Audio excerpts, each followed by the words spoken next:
Queridos irmãos, herdeiros do reino, hoje vamos falar de algo realmente especial. Estou falando da Bíblia, um livro que é verdadeiramente único em nossa história. Você não vai encontrar algo assim em qualquer biblioteca pública. A história da Bíblia começa lá no início, com a criação da Terra, e nos leva até o fim do mundo. Nenhum outro livro de história jamais se aventurou por essa gama tão ampla de acontecimentos em nosso planeta. Agora, por que isso? Bem, ninguém estava lá para testemunhar e documentar o início da nossa jornada aqui na Terra. Portanto, ninguém pode realmente escrever com autoridade sobre o começo do nosso mundo. Somos os únicos que conhecem o desfecho e o fim. É algo realmente único, somos privilegiados por isso. Agora, você pode estar se perguntando por que Deus revelou o futuro a seus seguidores. Não foi apenas para satisfazer a curiosidade deles, mas para prepará-los. Ele queria que eles soubessem o que está por vir, para que não fossem pegos de surpresa quando chegasse o momento. Ele não queria que interpretassem mal os eventos que ocorreriam. É por isso que devemos ser gratos por Jesus ter compartilhado tantas coisas para nós sobre o que o futuro nos reserva.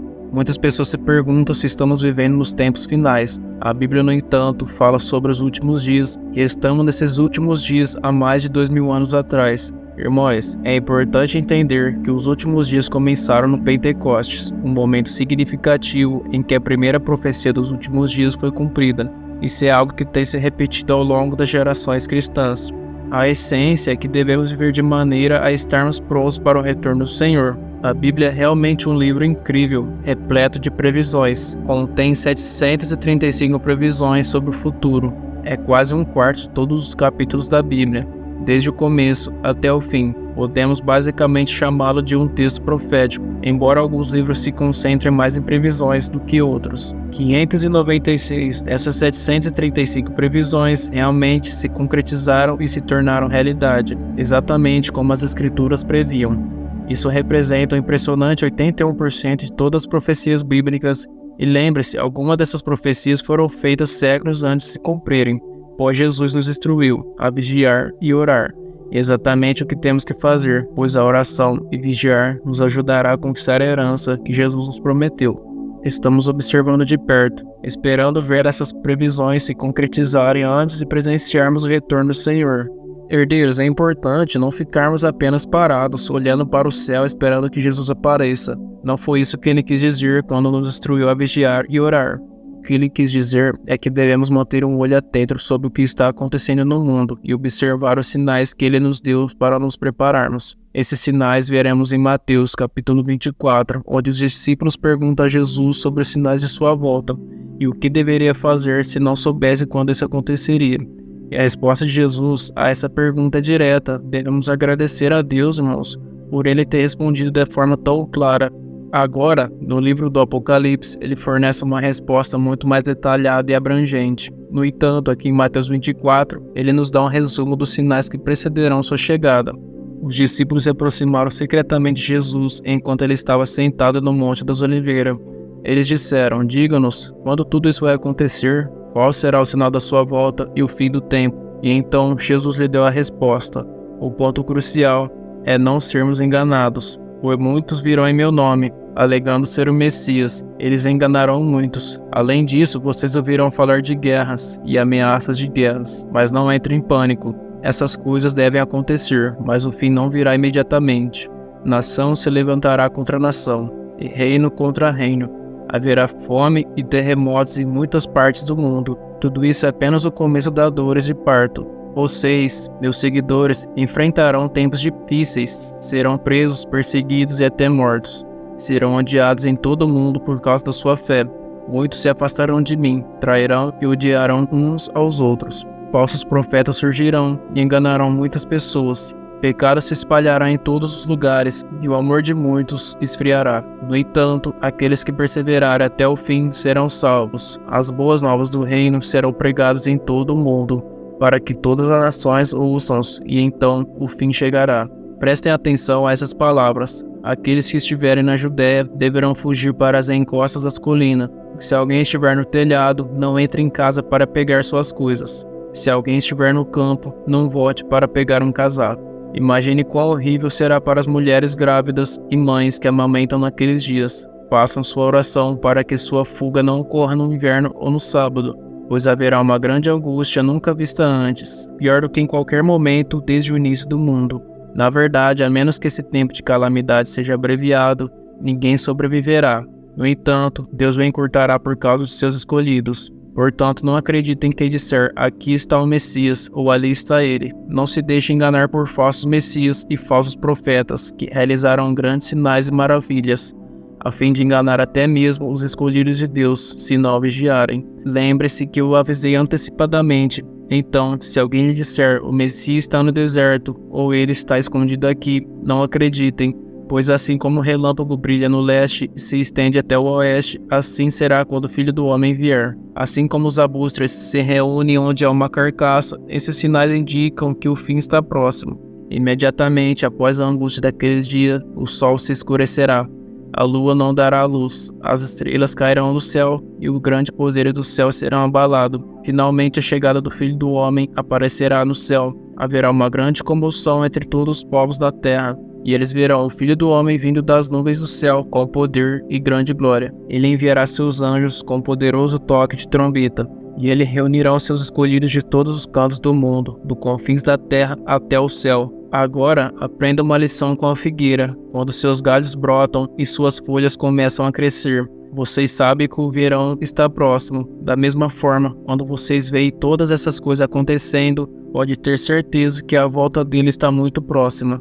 Eu digo a vocês, a verdade é que essa geração não passará, até que todas essas coisas aconteçam. O céu e a terra podem desaparecer, mas minhas palavras jamais desaparecerão. No entanto, ninguém sabe o dia ou a hora que essas coisas acontecerão, nem os anjos do céu, nem o mesmo Filho, somente o Pai sabe. Agora, na passagem que mencionei, Jesus deu 4 sinais distintos de sua vinda. Então, quais são exatamente esses 4 sinais que ele nos deu? O primeiro sinal são os desastres no mundo e nas dimensões, como guerras, fomes e terremotos.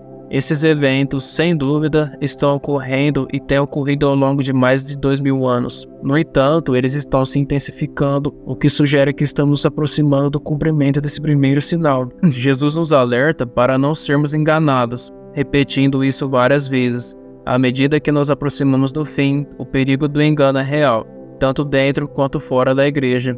Neste caso, Jesus está nos alertando sobre falsos cristos e falsos messias, pessoas que se aproveitaram da turbulência da natureza e dos desastres para se apresentarem como salvadores. Infelizmente, existem exemplos bem conhecidos de indivíduos que fingem ser salvadores. Além disso, existem muitos falsos cristos, falsos salvadores que afirmam ser o prometido libertador de todos os nossos problemas. Quanto mais problemas surgem, mais surgem esses falsos libertadores. No entanto, como Jesus nos aconselha, não devemos nos assustar ou nos preocupar quando ouvirmos falar de novas guerras, tragédias ou fome. Ele diz algo surpreendente: esses sinais são eventos dolorosos, mas não são sinais de morte. Portanto, quando você vê sobre esse desastre na mídia, lembre-se que essas são as dores que indicam que algo novo está prestes a nascer. Isso deve mudar completamente nossa atitude. Sabemos que o mundo está passando por transformações e não devemos ficar alarmados. Esses desastres no mundo são como as dores de parto de um novo mundo que está prestes a nascer. Portanto, somos muito diferentes em nossas perspectivas. Certamente sentimos simpatia por aqueles que estão sofrendo devido a desastres e esperamos expressar essa simpatia e ajudar.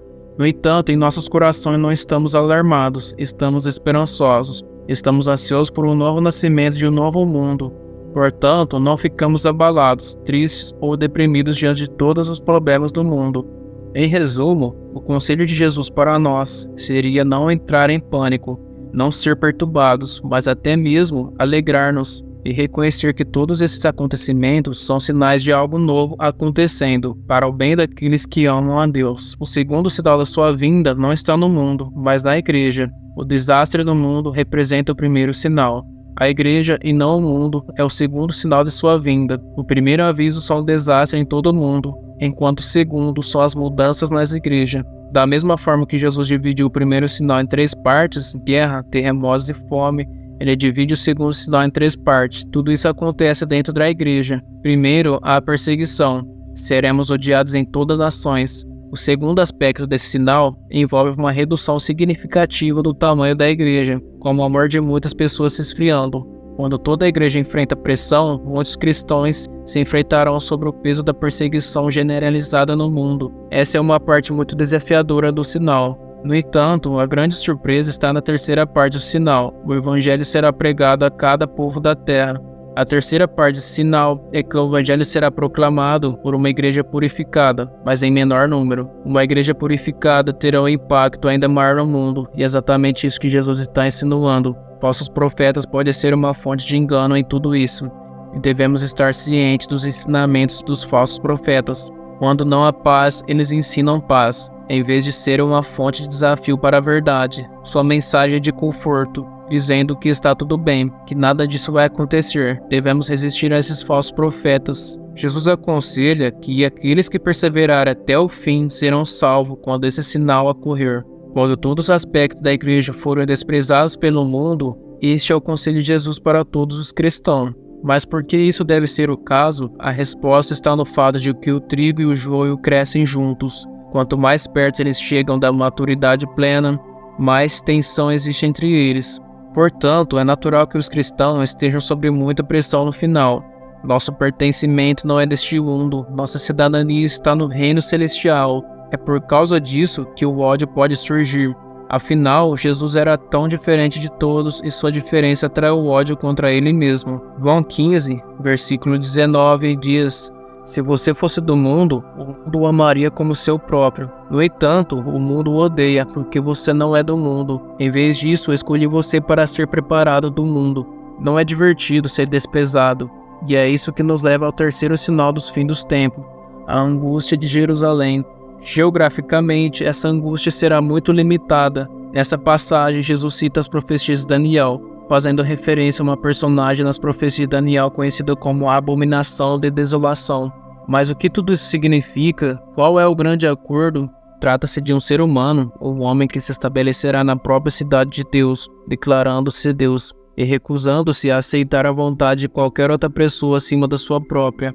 Ele será um tirano, cuja chegada terá implicações globais, mas que estará centrado em Jerusalém, a cidade de Deus, o santo lugar. Jesus continua dizendo que o quarto sinal da sua vinda ocorrerá imediatamente depois, para que saibamos quando ele virá e estejamos prontos. Quando esse sinal chegar, não haverá perigo de falsos profetas ou falsos messias, não haverá engano, será muito rápido. O que acontece é que toda a luz natural será extinta, o sol escurecerá, as estrelas cairão. Existem muitas previsões sobre isso até o final da Bíblia. Isaías nos diz que os céus serão enrolados como um tapete, e todas as estrelas do céu serão dissolvidas. Os céus serão enrolados como um pergaminho, e todas as suas estrelas cairão como uma folhas secas da videira, ou como a folhagem da figueira. A luz natural desaparecerá, e apenas a luz artificial iluminará a terra. Então ele virá nas nuvens de volta para o planeta Terra, e o reconheceremos. Não estaremos em um estádio terrestre, porque nenhum é grande o suficiente para acomodar uma multidão tão grande. Iremos encontrá-lo nos ares, e isso será suficiente. Quando você vê todas essas coisas acontecendo, você saberá que ele está perto, e ele já está nos portões, prestes a atravessá-los. Então Jesus dá uma declaração muito simples sobre a figueira. E aqui é onde muitos cristãos se confundem. Ele diz: "Agora aprenda essa lição com a figueira. Assim que seus galhos ficarem macios e suas folhas saírem, vocês sabem que o verão está se aproximando." Jesus está dizendo que assim como reconhecemos o sinal da chegada do verão ao observar a figueira, da mesma forma, quando notarmos esses 4 sinais que ele mencionou, saberemos que o verão da sua volta está se aproximando. Infelizmente, algumas pessoas interpretam isso como uma alegoria. Herdeiros, vamos espalhar a mensagem de Deus. Você pode me ajudar da seguinte forma: quero te convidar a descer um pouquinho para baixo, clique no botão vermelho em inscrever-se. Após isso, clique no sino que vai aparecer, deixe o like e não esqueça de comentar. Dessa forma você irá mostrar para o YouTube que gostou do vídeo e ele será sugerido para mais pessoas que precisam ouvir as palavras de Deus. Deus te abençoe e te espero no próximo vídeo.